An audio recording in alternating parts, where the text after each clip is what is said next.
भज रे श्रीरामं भज रे श्रीरामं हे मानस भज रे रघुरामं रामं भज रे श्रीरामं भज रघुरामं भण्डन भीमं भज रघुरामं भण्डन भीमं रजनिच राघवीरामं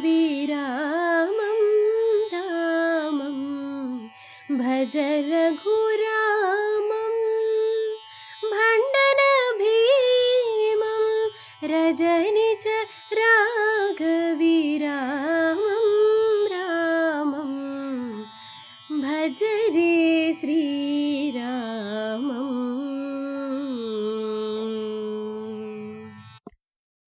శ్రీ శ్రవణం ఛానల్కి శ్రోతలందరికీ కూడాను మరొకసారి స్వాగతం. హరిచంద్ర ఎంతో చక్కగా పాడి వినిపించారు మనకి ఈ కీర్తన. ఇది కూడా రామదాస్ కీర్తనే, కేదార రాగంలో కృతి చేయబడ్డటువంటి కీర్తన అన్నమాట. మనం నిన్నటి కథలో శ్రీహరి కాలం కాలం అంటున్నావు, కాలం అంటే ఏమిటి, అది నీ మనసు చేసే సంకల్పనే అని నచ్చజెప్పబోతూ ఉంటే గాధి ఏమన్నారు, అలా కాదు స్వామి, కాలం అనేది ఒక అనుభూతి, ఒక సత్యమైన అనుభూతి. అది ఉండబట్టే రోజులని సంవత్సరాలని నేను కొలతలు వేస్తున్నాను. ఈ కొలతలు నా కల్పనలు అయితే కావచ్చు గాని శాస్త్ర పరిభాషలో చెప్పాలంటే కొలతలు గల ఈ ఖండకాలాల్ని నా మానస కల్పన అయితే కావచ్చేమో కాని వీటన్నిటికీ మూలభూతమైన ఒక అఖండ కాలం అనేది ఉంది కదా, మరి దాన్ని నేను సృష్టి చేయలేదు కదా, అది నా కొలతలు బట్టి పుట్టింది కాదు కదా, అది ఉండబట్టే ఈ కొలతలన్నీ పుట్టాయి. అలాంటి అఖండ కాలం నా మానస కల్పన అవడానికి వీల్లేదు అంటూ మాట్లాడేసరికల్లా శ్రీహరి అన్నారు, అలాంటి అఖండ కాలం ఎక్కడుందంటావు, దేనిని ఆధారం చేసుకుని ఉందంటావు, అవి నీ మనఃకల్పన కాదని నువ్వు అంటున్నావు కనుక నీ మనస్సు దానికి ఆధారం కాదు, అది ఖండకాలానికి వెనుకే ఉంది కనుక నీ సూర్యచంద్రాదులు దానికి ఆధారం కాదు. మరి ఎవరూ కాకపోతే ఇంకెవరు మిగిలి ఉన్నారు, ఆ పరమాత్మే మిగిలున్నాడు, అదే ఆ పరమాత్మలోనే ఉంది అని చెప్పాలి. అందుకని నేను కాళ్యోహ్యాత్మని తిష్టతి అన్నాను. కానీ ఆ పరమాత్మలో భేదాలకు తావులేదు కనుక నువ్వు చెప్పే ఆ కాలం పరమాత్మలో పరమాత్మగానే ఉండాలి. అంటే ఆ పరమాత్మే కాలం అని చెప్పినట్లుగా అవుతుంది, పరమాత్మకే కాలం అని మరో పేరు పెట్టినట్లుగా అవుతుంది మనకి. ఇలాంటి పరమాత్మ స్వరూపమైన కాలం ఏ వరిధాన్యాలకు అడ్డం పడదు, ఏ యవధాన్యాలను ప్రోత్సహించదు. కనుక ఆ రకమైన కాలంతో ఏ రకమైన పేచీ లేదు మనకి. ఇక సూర్యచంద్రుల మీద ఆధారపడ్డ సఖండ కాలం అంటావా, దాన్ని మనస్సు సూర్యచంద్రుల వంటి పదార్థాలు సృష్టి చేస్తున్నాయి. అది బలం పుంజుకొని వరిధాన్యాలు యవధాన్యాలు వంటి వాటిని సృష్టి చేస్తుంది. ఈ మొత్తం వ్యవస్థ అంతా నీ మనస్సు మీద ఆధారపడి ఉంది. అందువల్ల అది నీ మనస్సు చేసే కల్పన. కనుక అలాంటి కాలాన్ని బట్టి ఈ జగత్తుకు సత్యత్వాన్ని సాధించాలనుకోవడం పొరపాటు. ఇంతకు నేను చెప్తున్న మాట ఏంటంటే, ఈ సృష్టిలో ఒక రకమైన భ్రాంతి ఒక కాలంలో అనేక మందికి సంభవిస్తుంది. అలాంటి సన్నివేశమే నీకు భూతమండల వాసులకి కీరరాజ్యవాసులకి ఒకేసారి సంభవించింది. అందుచేతే నీకు వారికి కూడా ఒకే రకపు సన్నివేశాలు అనుభవంలోకి వచ్చాయి. అలా రావడం వల్ల నీకు అవి సత్యాలేమో అన్న భ్రాంతి మాత్రం పెరిగిపోయింది. గాధి, నేను చెప్పవలసిందంతా చెప్పానయ్యా, ఇక నువ్వేం చెయ్యాలో నువ్వే ఆలోచించుకో. నేను చెప్పిన దాన్ని గురించి నీలో మళ్ళీ మళ్ళీ ఆలోచించుకుని చూడు. ఆలోచించుకుని నీ మనోమోహాన్ని నువ్వే పోగొట్టుకో. నేను వెళ్ళొస్తానని చెప్పి మాయమైపోయాడు శ్రీహరి. గాదికి బుర్ర బరువెక్కిపోయింది. కొన్ని నెలలపాటు వెర్రెత్తేలాగా ఆలోచించాడు. ఎటూ తేల్చలేక చివరికి మళ్ళీ తపస్సే మొదలుపెట్టాడు. ఈసారి త్వరలోనే శ్రీహరి దర్శనమిచ్చాడు. గాది స్తోత్రాలు పూజలు చేశాడు. స్వామి ఏమీ మాట్లాడలేదు. గాది మహర్షి మళ్ళీ మొదలుపెట్టారు. భగవాన్, నా బోయ జీవితం గురించి, ఈ నీ సంసార మాయ గురించి ఆలోచించి ఆలోచించి నాకు మతిపోతోందయ్యా. దేవా, నువ్వే ఏదో ఒకటి తేల్చి చెప్పు. తేల్చి చెప్పి బుడుంగను వెళ్ళిపోకు. నా మహామోహం తొలగిపోయేదాకా ఇక్కడే ఉండి నన్ను ఒక మంచి మార్గంలో పెట్టేళ్ళు అంటూ ప్రాధేయపడ్డాడనమాట. అప్పుడు శ్రీహరి అన్నారు, బ్రహ్మర్షి, నువ్వు జాగ్రత్తగా విను ఈసారి. ఈ ప్రపంచం అంతా ఒక మాయ అనే గారడి చేసే ఆర్భాటమే తప్ప మరొకటి కాదు. ఈ గారడి మొత్తానికి మూల కారణం ఒకే ఒకటి ఉంది. అది నీ ఆత్మతత్వాన్ని నువ్వు మరిచిపోవడమే. ఈ స్వాత్మతత్వ విస్తృతి వల్లనే నీకు భూతమండల వాసులకి, కీరరాజ్యవాసులకి ఏవేవో దృశ్యాలు కనిపిస్తున్నాయి. అసలు రహస్యం చెప్తాను విను. ఒకప్పుడు భూతమండల కుగ్రామంలో కటంజుడనే బోయేవాడు ఉండేవాడు. వాడే కీరదేశపు రాజయ్యాడు. వాడే నిప్పులో దూకి మరణించాడు కూడాను. వాడి జీవిత చరిత్రే స్నానం కోసం చెరువులోకి దిగిన నీ మనసులోకి ప్రతిఫలించింది. దృష్టానుభూతమప్యర్థం కదాచిత్ విస్మరచ్చలం కదాచితపి అదృష్టం తు చేతః పశ్యతి దృష్టవత్. గాది తాను ఒకప్పుడు స్వయంగా విన్న విషయాలను, చూసిన విషయాలను, అనుభవించిన విషయాలను కూడా ఈ మనసు పూర్తిగా మర్చిపోతుంది. చిత్రం ఏమిటంటే, ఒకప్పుడు అసలే చూడని వాటిని కూడా ఇదివరకు ఎప్పుడో చూసిన వాటిలాగా చూపిస్తుంది మనసు. ఒక త్రికాల జ్ఞాన సంపన్నుడు యోగి ఒకానొక భవిష్యత్తు కాల సంఘటనా పరంపరను తన యోగ దృష్టితోటి దర్శిస్తున్నాడనుకో. ఆ పరంపరలో పై సన్నివేశాన్ని చూసినట్లు ఒకదాని వెనుక ఒక సన్నివేశం అతనికి భూతకాల సన్నివేశంలా కనిపిస్తుంది. ఈ మొత్తం కలిపి భవిష్యత్కాల సన్నివేశమే అయినా అందులో అది భూతకాల సన్నివేశం కనుక ఆ యోగికి ఆ సమయంలో భూతకాల సన్నివేశంగా కనిపిస్తుంది. అలాగే భ్రాంతిమయ దృష్టి కలవాడికి ఒకప్పుడు భూతకాల వృత్తాంతం అంతా వర్తమాన సన్నివేశంలాగా గోచరిస్తుంది. ఈ కటంజుడి కథ విషయంలో నీకు జరిగింది అదే. కథ వట్టిగా కనిపిస్తే పెద్ద చిక్కులేదు. అందులో మునిగిపోయావు నువ్వు. నీ ఆత్మతత్వం ఏమిటో నీకు తెలియకపోవడమే దీనికి కారణం. ఆత్మతత్వ జ్ఞానం కలవాడు ఏ పదార్థంతోనూ నేననే తాదాత్మ్యాన్ని పొందడు. నాదనే మమకార బంధం కూడా పెట్టుకోడు. ఆత్మతత్వజ్ఞానం లేనివాడు జడమైన దేహంతోటి తాదాత్మ్యం పెట్టుకుంటాడనమాట. జడాలైన ఇళ్ల మీద, పొలాల మీద మమకారం పెంచుకుంటాడు. తాను కాని దానిమీద తాను అనే కల్పన చేసుకునే దుర్బుద్ధి ఉన్నవాడికి ఫలానా వస్తువు మీద మాత్రమే తాదాత్మ్య బుద్ధి పెట్టుకోవాలి, ఫలానా దాని మీద పెట్టుకోరాదు అనే నియమం ఎవడు పెట్టగలడు చెప్పు? పిచ్చివాడి చేతిలో రాయిలాగా అది ఇప్పటి ఈ దేహం మీద పట్టచ్చు, మరొకప్పుడు మరో దేహం మీద పట్టచ్చు. నీ విషయంలో నీ మనస్సు కటంజుడి చరిత్రను మనస్సులో స్మరించడంతో పాటు వాడి శరీరంతో తాదాత్మ్యం కూడాను నీకు అడ్డగట్టింది. దాంతోపాటు వాడి భార్యా పుత్రక్షేత్రాదుల మీద ఇవి నావి అనే మమకార బుద్ధిని కట్టబెట్టింది. ఆ చరిత్ర స్మరణ, అహంకార మమకార బంధాల అల్లిక రెండూ ఒకసారి రాబట్టి నువ్వు కటంజుడి చరిత్రను బయటవాడి చరిత్రగా కాక నీ స్వంత చరిత్రగా స్మరించడం ప్రారంభించు. ఈ స్మృతి భ్రంశం మొత్తానికి కారణం నువ్వెవరో నీకు తెలియకపోవడమే అన్నారు శ్రీహరి.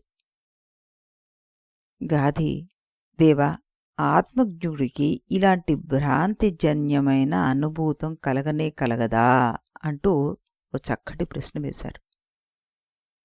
అప్పుడు ఆయన ఏమని చెప్తున్నారంటే, సర్వమేవాహమేవితి తత్వజ్ఞో న అవసీదతి న గృహ్ణాతి పదార్థేషు విభాగనార్థభావనం తేనాసౌ భ్రమయోగేషు సుఖదుఃఖ విలాసిషు న నిమజ్జతి మగ్నోపి తుంబీ పాత్రమివాంబసి అన్నారు. మగ్నోపి తుంబీ పాత్రమివాంబసి. గాది, ఆత్మజ్ఞుడు అంటే ఎవరు? ఈ ప్రపంచంలో ప్రతి పదార్థము నేనే అనే తత్వం ఎవడికి అనుభవం సిద్ధంగా ఉందో వాడే ఆత్మజ్ఞుడు. వాడికి అలాంటి జ్ఞానం ఉంటుంది కనుక వాడు ఈ పదార్థాల్లో కొన్ని నేనని, కొన్ని నావని, కొన్ని నావి కావని, ఈ రకమైన అనర్థకమైన సుఖదుఖ సంక్షోభకరమైన విభాగంలో పడడు.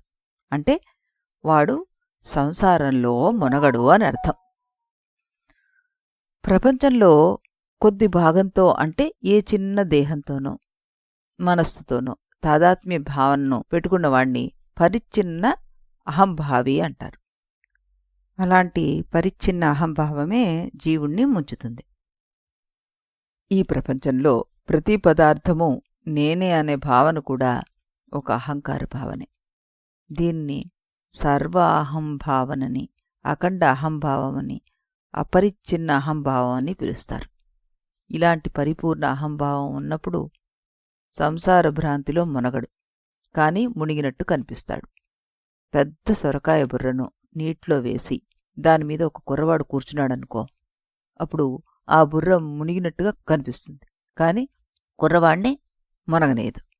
ఎవడైతే సర్వాహంభావన స్థాయిని కూడా దాటిపోయి ప్రపంచాతీతమైన చిదాత్మతో తాదాత్మ్య స్థితిని అందుకుంటాడో వాడు సంసారంలో మునిగినట్లు కనిపించడం కూడా ఉండదన్నమాట. తత్వజ్ఞానుల పరిస్థితి ఇలా ఉంటుంది అని చెప్పారు శ్రీహరి. గాది అన్నారు, దేవా మరి నా పరిస్థితి ఏమిటండి అన్నారు. అప్పుడు శ్రీహరి చిరునవ్వుతోటి, నువ్వు ఇటు పూర్తిగా సంసారీ కావు, అటు పూర్తిగా జ్ఞానివి కావు, మధ్యలో ఊగిసలాడుతున్న వాడివి. పూర్వజన్మ వాసనలు నీ మనస్సును ఆక్రమించుకుని ఉన్నాయి, అయినా నువ్వు వాటికి లొంగడం లేదు. పెద్ద జబ్బు చేసి ఇప్పుడిప్పుడే వ్యాధి తగ్గుముఖం పట్టి వ్యాధి ఇంకా మిగిలి ఉన్నవాడిలాగా ఉంది నీ పరిస్థితి. ఎంతో కొంత జ్ఞానం ఉంది, కాని అది పరిపూర్ణంగా లేకపోవడం వల్ల మనోభ్రాంతులు వచ్చి మీద పడుతుంటే ఆపుకోలేకపోతున్నావు.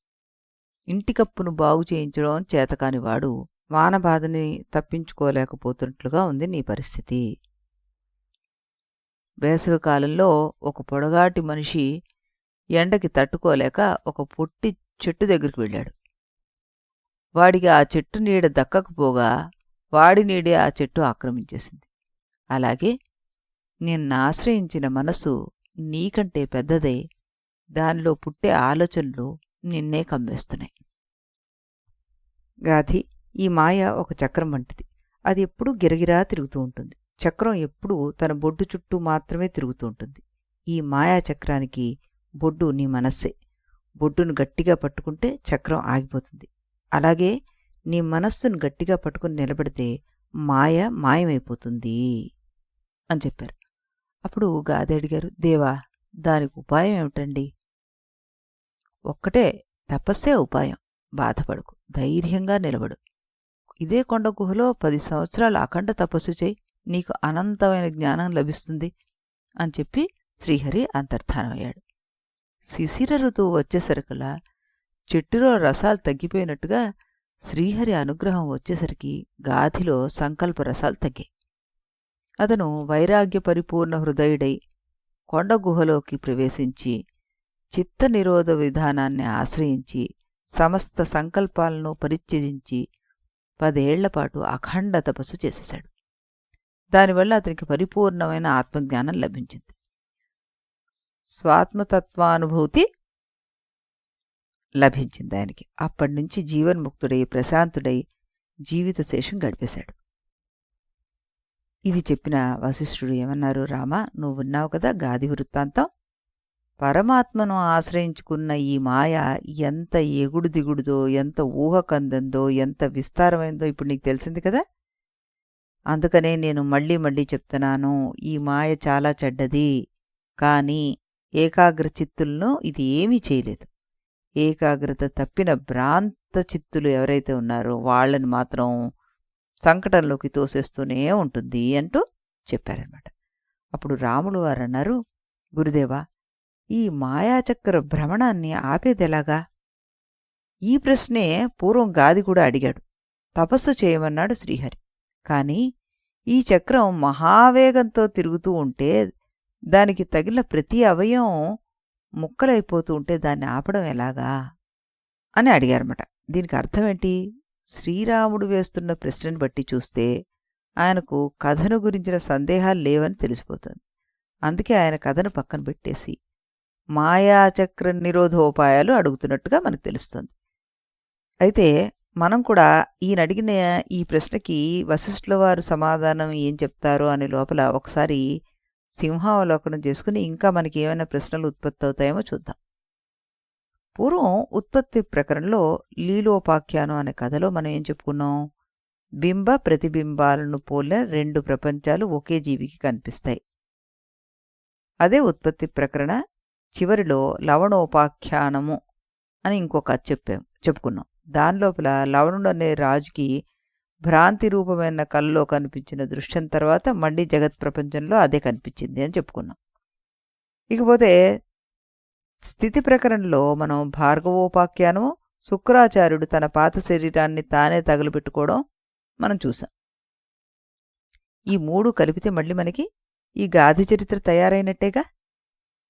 వశిష్ఠ మహర్షి ఈ కలగాపులగపు పునరుక్తికి ఎందుకు పాల్పడ్డారు అంటే చెప్పిందే ఎందుకు చెప్తున్నారు, చెప్పిన దాన్ని మళ్ళీ ఇంకో దాంట్లో మిక్స్ చేసి మనకి ఎందుకు చెప్తున్నారు?